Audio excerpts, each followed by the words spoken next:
ఏది ఇప్పుడు మీరు మా కళాకారుని పిలిపించి ఉమ్. మాతో ఏవో ఇలాంటి ప్రోగ్రామ్స్ చేయించి మీ ఇంట్రెస్ట్ కదా అది.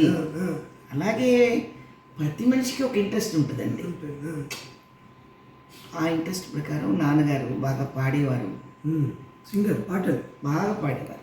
ఘంటసాల గారి పాటలు, భగవద్గీత చాలా బాగా పాడేవారు.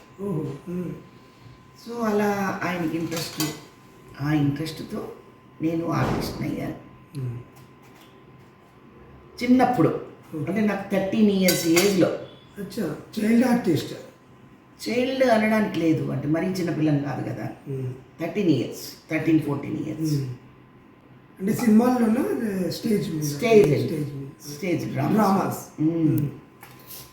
అలా చేస్తూ దాదాపు 18 years నాటకాలు, స్టేజ్ షోస్, రకరకాల నాటకాలు